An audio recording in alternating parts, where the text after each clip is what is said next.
Hola, buenas tardes a todos y todas, ¿cómo están? Bienvenidos. Bueno, ante todo, antes de presentarme quiero agradecer al Comité de Ética de la Universidad Nacional de Rosario, del cual soy miembro y que estuvimos trabajando durante la pandemia, y a raíz de la pandemia iniciamos un ciclo de charlas de concientización en diferentes temas, que algunos son persistentes y otros son emergentes, de acuerdo a lo que se va discutiendo también a nivel social. Y por otro lado también agradecerle a la Universidad de Adultos Mayores que nos brinda la oportunidad de venir a charlar con ustedes. El año pasado yo trabajé el tema de educación en tiempos de pandemia y lo hice a través de una charla grabada de YouTube. Así que bueno, esta es la primera vez que vengo presencialmente a la universidad, que la verdad es muy contento este edificio histórico lo hayan recuperado para este tipo de actividades, así que la universidad va por un buen camino. Así que eso un poco los agradecimientos. Y por otro lado, bueno, en mi caso mi nombre es Nicolás Montanaro, yo soy profesor de química, como Walter White, soy docente de Escuela Técnica de la Técnica 7. Y también, bueno, tengo algunos recorridos en biotecnología y otras áreas. Voy a empezar a estudiar farmacia, estaría en tercero ya en farmacia, un poco por estas discusiones que me relacionan a lo de cannabis. Y tengo algunas especializaciones en bioética, que fue una de las áreas de vacancia de la Facultad de Ciencias Bioquímicas. Soy docente de la Universidad de la Facultad de Ciencias Bioquímicas en el área de Tecnología en Salud Pública, y junto con Miriam Pires, que es la coordinadora del Comité de Bioética, que es la que estuvo organizando estas charlas, nosotros inauguramos la asignatura electiva para las 6 carreras de la Facultad de Bioética desde hace 6 años. Para que los chicos, en ese momento es electiva, pero a medida que la CONEU va avanzando y los estándares mínimos van apareciendo ya ética y legislación o deontología profesional, estos tópicos van entrando ya en la currícula de manera mucho más fija, podríamos decir, ¿no? Más permanente. Así que me dedico al área de la bioética. Ahora estamos dictando justamente con los estudiantes, son unos 25 o 30 estudiantes, estamos ya avanzando en sus monografías finales. Y también estoy en primer año y segundo en Introducción a la Biotecnología y a la Química, que son seminarios de orden de la tecnología social, de la percepción social de la ciencia. Miembro del Comité de Ética, me toca un poco hacer un recorrido en relación al uso de cannabis en el marco de la Ley 27.350. Muchas gracias.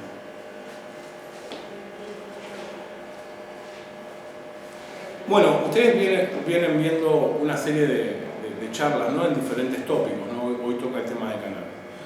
Yo tengo un par de diapositivas para comentar, la puedo hacer más claramente expositiva, pero antes de empezar me gustaría que al menos cada uno pueda decir, bueno, alguna pregunta, alguna duda, alguna percepción, alguna experiencia breve que quiera comentar en relación a este tema. Decimos, bueno, cannabis, Blade, ¿qué les pasa cuando aparece? Sí, me gustaría, te pido disculpas, si te podrías presentar muy brevemente, y así escuchamos así con esas preguntas. Mi nombre es Guillermo y soy profesor de historia. Yo había escuchado hablar de los primeros que pensé que eran usos éticos. Hola. Hola, ¿cómo te va? ¿El cannabis sí pasa? Aspectos éticos también del uso del cannabis. O sea, como que yo escuché hablar y leí mucho sobre el uso terapéutico del cannabis y sobre el uso recreativo del cannabis.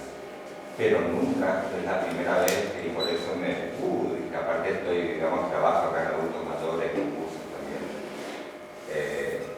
Y entonces me llamó mucho la atención esto de los aspectos éticos, que lo relaciono con una especie relaciono con la filosofía.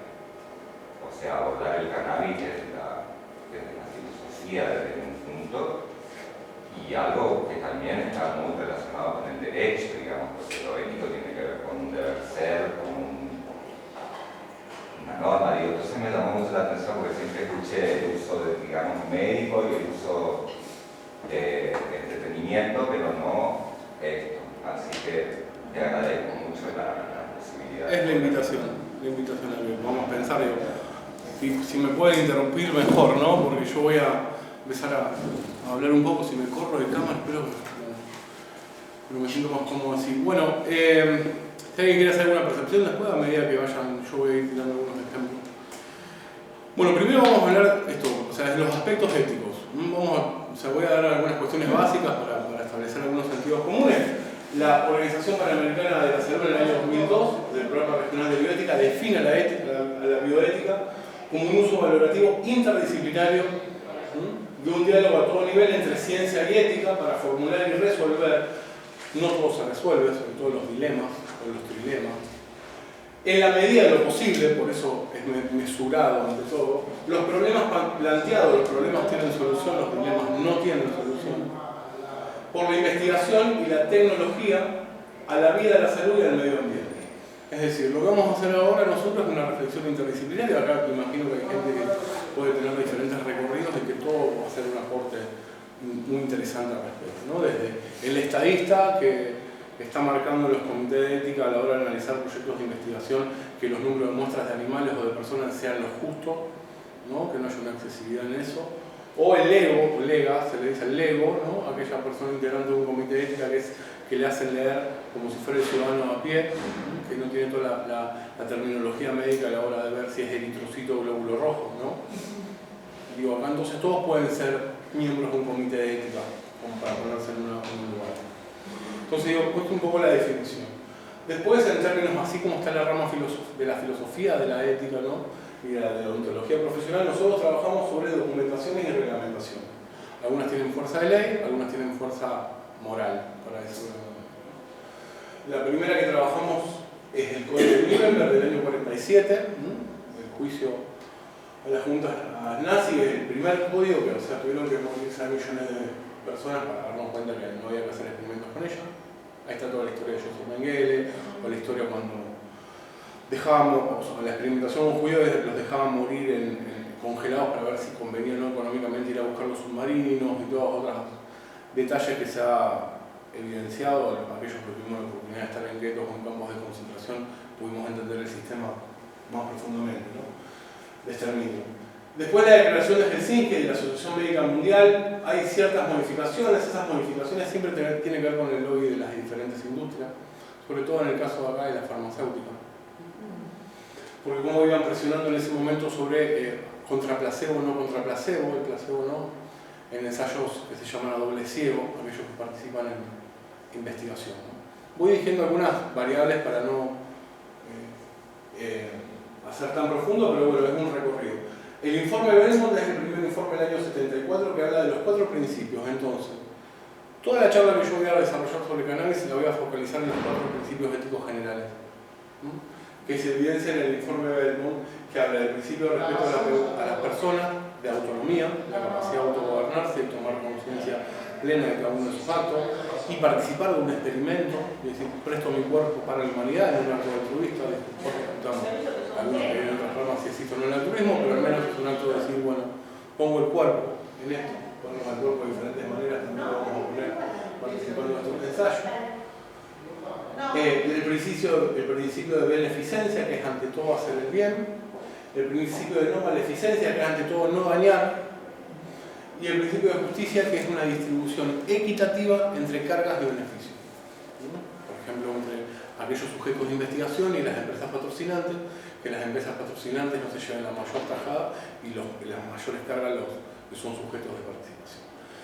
Uno diría cuántas obviedades que uno está diciendo, pero esto se surge a raíz, o sea, tuvimos que establecer reglamentaciones entre los humanos y ponernos de acuerdo porque nos matábamos entre nosotros, entonces había que establecer principios mínimos de convivencia no hace más de 100 años. Con lo cual imagínense todo el recorrido que nos falta. Y después tenemos las pautas del Comité Internacional de la Organización Mundial de la Salud, la 2002 es la versión que a mí me gusta trabajar, donde son las normas éticas internacionales para investigaciones biomédicas con sujetos humanos. Está la 2018-19, pero esta es la que nosotros trabajamos pedagógicamente porque tiene los principios éticos explicados. Y obviamente en el 2005 la Declaración Universal de Bioética y Derechos Humanos de la Unión. Eso sería como el plexo normativo. No digo plexo normativo porque son normas, declaraciones, informes, no tienen fuerza de ley. Después cada país las fue haciendo norma o implementando de acuerdo a sus realidades. Sí.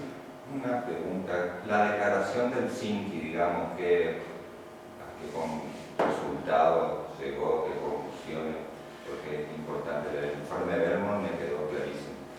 Pero disculpa, hay que me olvidé esto Enlazar, todo tuyo.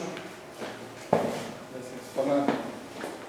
Mira, fundamentalmente la Asociación Médica Mundial, esa declaración que llega hasta el 2008, o sea, en el 64 se van haciendo diferentes encuentros de la Asociación Médica Mundial, y lo que va haciendo son principios directrices, y fundamentalmente el rol entre la farmacia asistencial, la industria farmacéutica, los farmacéuticos, los equipos de salud, los estados, los decisores de salud, el sistema de gestión, ponerse a discutir y hacer esas declaraciones tan horas, como pasa con todas las declaraciones a nivel ya de sistema internacional, ¿no? Estamos que de alguna manera marcan rumbos, de acuerdo también a las presiones que se dan en ese aspecto.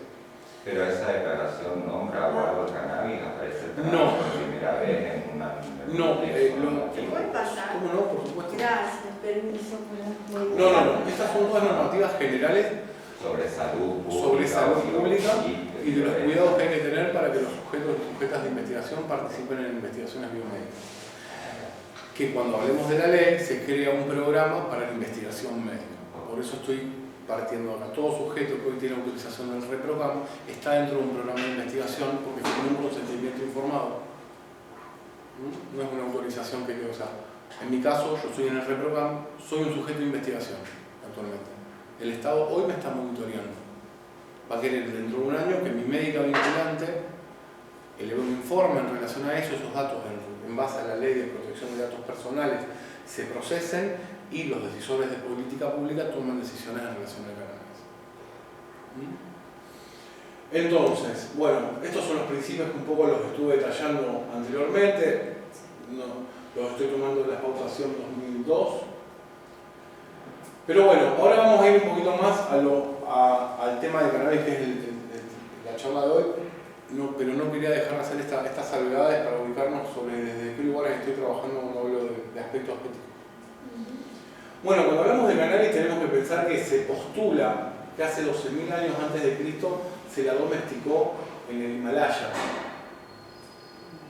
O sea que hace un par de añitos que nosotros estamos, que el humano interactúa con esta planta de cannabis y con otras plantas en ese punto, ¿no? Porque nosotros a la hora de empezar a hablar de una planta, aquellos que tienen algún recorrido sobre lo que es la mirada del farmacéutico, o sea, la mayoría de los principios activos surgen de las plantas, hongos también, ¿no? Pero la mayoría de toda la farmacobotánica fue el estudio de aquellos botánicos que empezaron a extraer principios activos, que empezaban a tener efectos terapéuticos, y lo hicieron como lo hizo Marie Curie con cáncer, o sea, a la vieja usanza, o sea, poniendo los químicos, algún profesor nos hacía probar ácido diluido, para ver que ¿no? Ahora es como un protocolo, o pipetear con la boca, ¿no? Las pipetas de vidrio del proceso, y se enseñaba en facultad a pipetear con la boca.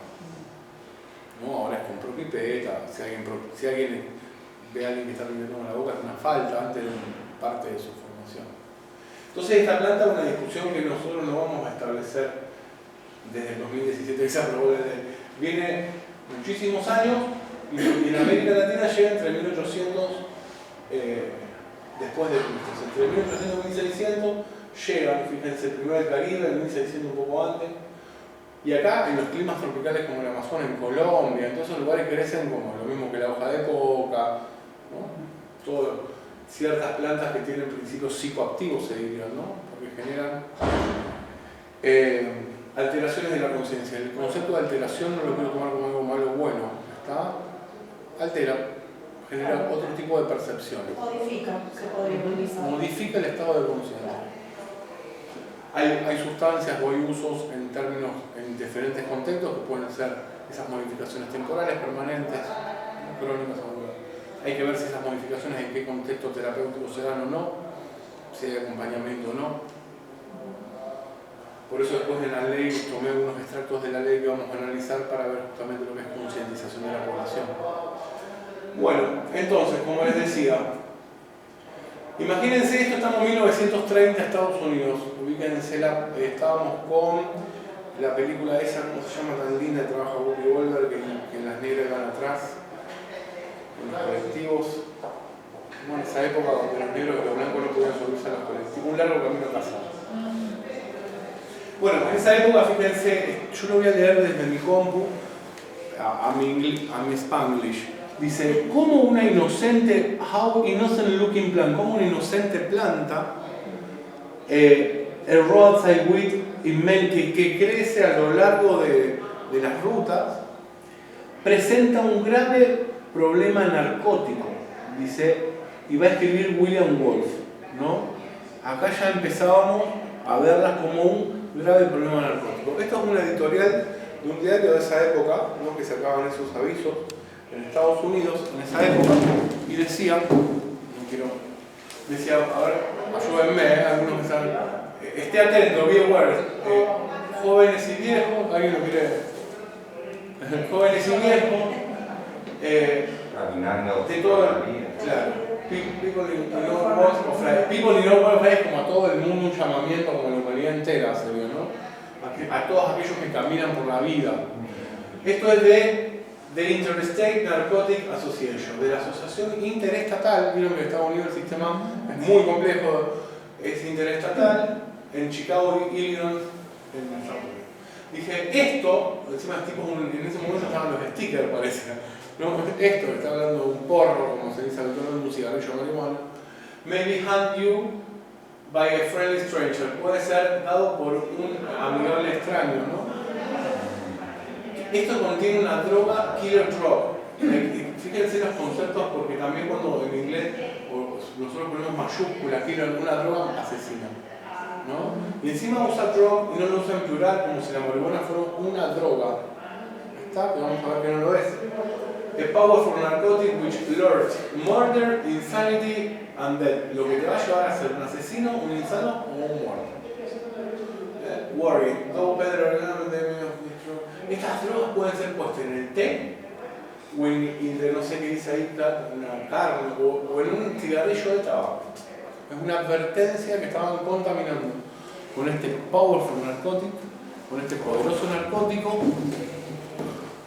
Las plantas de tabaco, ¿no? Las tabacaleras virginias, todo lo que pasaba en esa época.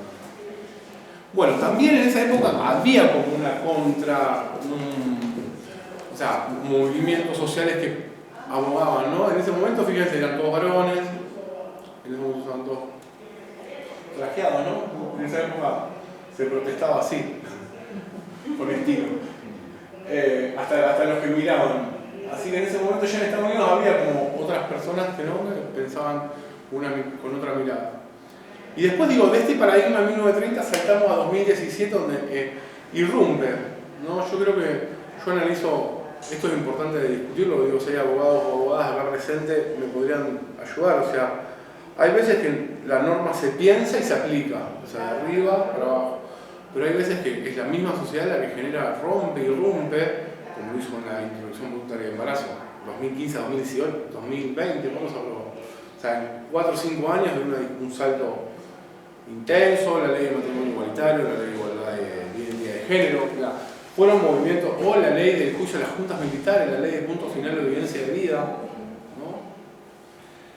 Qué sé yo, como no lo fue la ley federal de educación, o la ley de acuerdo de educación superior, en qué contexto se dieron, ¿no?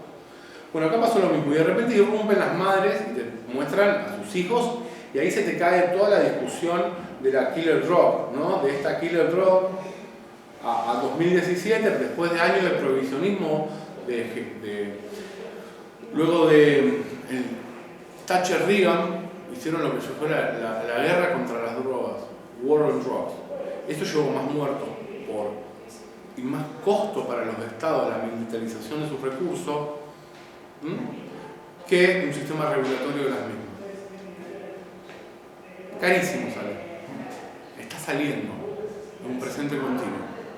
Cuanto más se militariza, nos genera menor disminución del consumo de sustancias legales o ilegales, o de tangibles o intangibles. ¿Está? Acuérdense que la ley de consumos problemáticos habla de los consumos problemáticos tangibles o intangibles. Después podemos discutir qué es un consumo problemático porque lo podemos asociar. Están drogando a los niños. Se puede escuchar así, ¿no? Los están drogando sin... Y discutamos también el modelo médico hegemónico, en el cual uno integra equipos de salud o modelo el médico que el que tiene, digo médico hasta varón, no ni siquiera digo médico, no el que tiene la última palabra. Bueno, acá son las madres, Usted imagínense que así como una vacuna, salvo la última, tardan 20 años en salir, o medicamentos que también tardan muchísimo en todo lo que son fase 1, fase 2. Todos los que tenemos 4 vacunas, yo tengo 4 plataformas distintas en mi cuerpo. No sé si se me pega un tenedor, pero en cualquier momento. Soy parte de un ensayo clínico multicéntrico global, todos y todas. O sea, somos conscientes que cuando nos pusieron eso, me dijeron, hola, ¿cómo te va? Cuando nos pusieron la vacuna estábamos tomando, no era placebo, no sé si nos dieron placebo, o si era randomizado doble ciego, o todos tenían vacuna, todos tenían vacuna. Todos recibimos vacuna, no era placebo. Porque no era placebo porque no contrarrestaba contra nada, o sea que era como el VIH con la primera droga que los reventaba, ¿cómo se llamaba? El AZT. Esa T se aprobó directo de emergencia, como las vacunas que se aprobaron. O sea, primero se hicieron algunas investigaciones, algunos laboratorios, Pfizer hizo doble ciego. Después lo hizo en Pfizer. después fue rápido el tiempo, ¿no? La serie Pose, ¿la vieron en Netflix? Relata lo que pasa en Estados Unidos en los 80, negros con VIH. Y cómo les daban en ese momento el AZT, cómo los afectaba.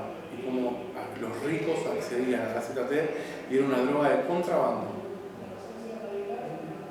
Como hoy los PrEP, la profilaxis preexposición del VIH, ¿no? Es droga recreativa para prácticas sexuales sin preservativo. O sea, entre lo legal y lo ilegal, lo permitido y las prácticas culturales, me parece que un poco estoy haciendo hincapié en esta forma, ¿no? Las madres, prácticas culturales, todo lo convencional y dentro del marco legal y del ANMAT, que es el órgano regulador, se deja a cabo. Por eso es refractaria la epilepsia, ¿no? Refractaria a todos los tratamientos no convencionales. Y a la vez hay internet y globalización. No podemos desconocer que todo lo que esté prohibido en un lado, después vemos videos de gente con epilepsia que estaba, no sé cómo se llama, taxia, cuando empiezan a moverse así. Convulsionar. Tipo convulsiones y plum, como baja, ¿no? Cuando tiene tampoco, en ese momento hablaba mucho de THC, CBD, pero tampoco es tan lineal. O niños autistas, niños autistas que conectaban, ¿no? Hacían como una conexión cognitiva. Bueno, impresionante. Podemos hablar de esto, podemos terminar todos llorando porque uno, cuando singulariza la historia, se te caen todos los argumentos de la sistémica, ¿no? Porque está ahí, le dio resultado y hay una evidencia empírica y de última vengan todos los médicos, venga el Estado a controlarme como todos los días con médicas que se atrevieron en prescribir, no en prescribir, en poder dosificar o acompañar dosificaciones. Lo que pasa es que las madres primero empezaron con el que traían de Norteamérica, porque Norteamérica prohíbe cuando nacen los laboratorios. Cuando nace la compañía laboratorios de medicamentos, ahí prohíbe el cannabis, porque el cannabis se usaba para absolutamente todo. Y las madres traían un aceite que era carísimo de Norteamérica, que venía de la planta Charlotte. Entonces, como no lo podían traer y había miles de trabas, empiezan a plantar las plantas. Y ahí se descubre que cualquiera podemos hacer aceite y lo tenemos ahí y no es mala y es buenísima. Por eso me parece que la interseccionalidad feminismo-cannabis, estudiala porque es una rama. Porque una vez fueron las madres y salieron a la calle, fíjense. Acá dice, mi salud, mi derecho, en términos de la ley de salud mental, como para pensar en un marco, y no más presos por plantar, porque las madres, imagínense que algunas le confiscaron las plantas, desastre. Cuando te entra en la mirada de lo penal y todo mirado como si fueran delincuentes, como la ley 23737 de la dictadura, nosotros no nos dimos la discusión geopolítica de discutirla y modificarla, simplemente endurecimos pena. ¿Cuál es la ley? ¿Qué número de ley? 23737. 23737, gracias. Es la que penaliza, que recién el fallo Arriola del 2009 de la Corte Suprema dice que la tenencia para consumo personal no es un delito que queda solamente ante la orden dentro del ámbito de la privacidad. Pero no le hicieron caso.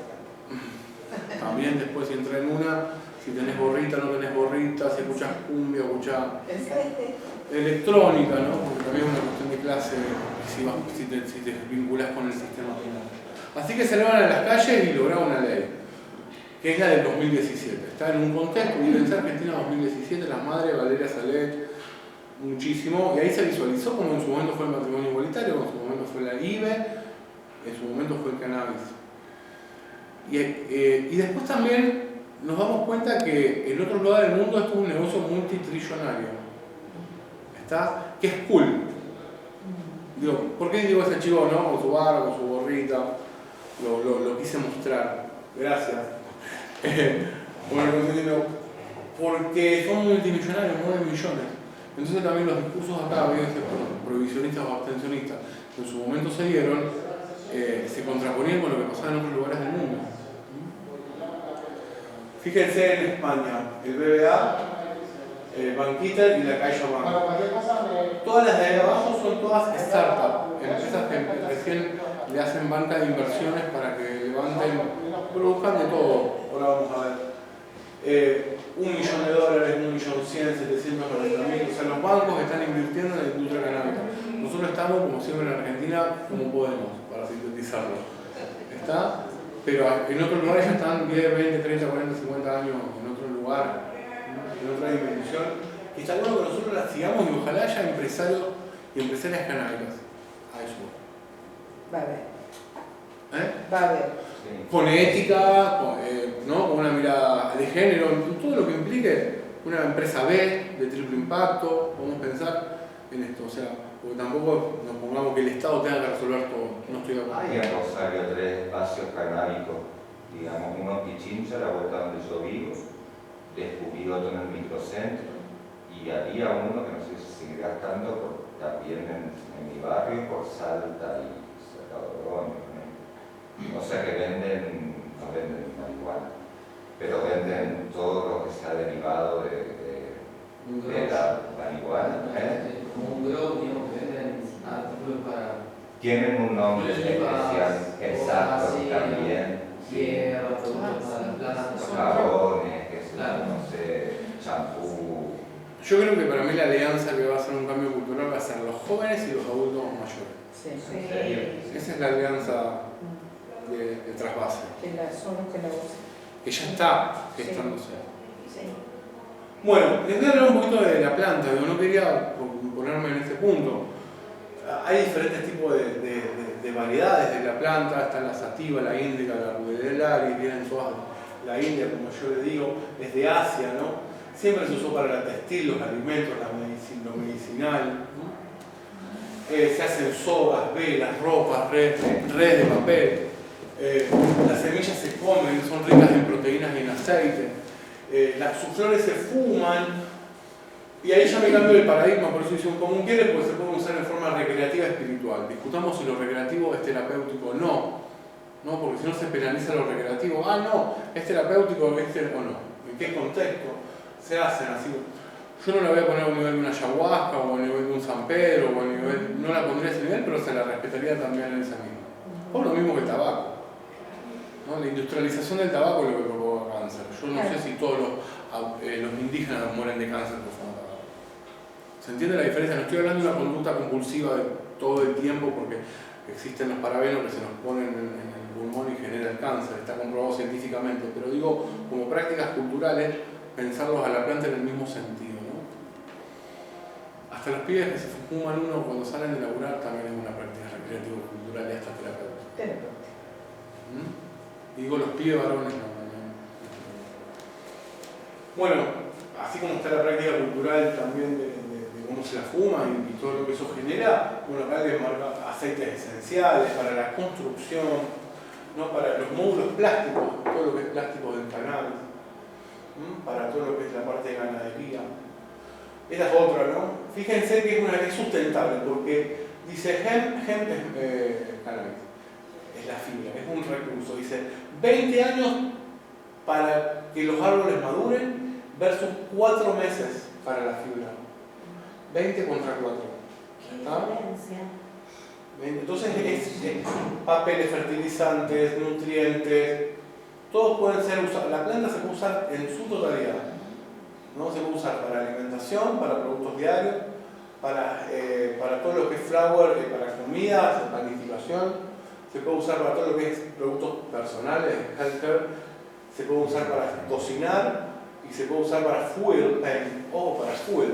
Fíjense esta parte, acá es muy complejo, ¿no? Para hacer combustible, biocombustible. Se puede usar para todo lo que es la parte canábica. Hay toda una veterinaria canábica ahora que está muy a full. Médicos veterinarios que son hiper responsables. Todo lo que es fibra, fíjense, todo lo para fábricas, para toda la parte textil, todo lo que es cannabis textil y todo lo que es para la parte de construcción. Es decir, se puede usar todas las partes, desde la semilla hasta los tallos, las hojas. Obviamente la que es industrial no es medicinal o terapéutica. El cannabis tiene una variabilidad genética muy sensible, es una planta muy sabia, la verdad que. Y nosotros compartimos con ella el sistema endocannabinoide. Repetimos. Ahora, eso fue una disgregación, ahora vamos un poquito más. ¿Qué tenemos de herencia nosotros con las plantas? Un sistema de autorregulación como humano, que lo descubrieron recién Mechulain, un profesor judío en la Universidad de Israel. Hace muy poco, le hablo menos de 20-30 años. Cuando descubrió los cannabinoides. O sea que nosotros estuvimos estudiando medicina y prescribiendo un montón de cosas sin entender este sistema, que ahora lo estamos entendiendo con una responsabilidad muy buena. Como les decía, de todo lo de cannabis, imagínense, es otra forma de mostrar también cómo esa planta es integral a la hora de pensarla, ¿no? Y podemos hacerlo, y todos los intereses que tocaría, toca y tocó. Aunque ya hace 12.000 años que venimos estando domesticándola. 2019, yo tomé esta diapo del 2019 porque era un poco la situación del marco legal. Lo azul es lo legal, lo rojo ilegal y en el medio. Y ahora, esto mejor, ¿no? Argentina ya está vista como legal, esencialmente legal.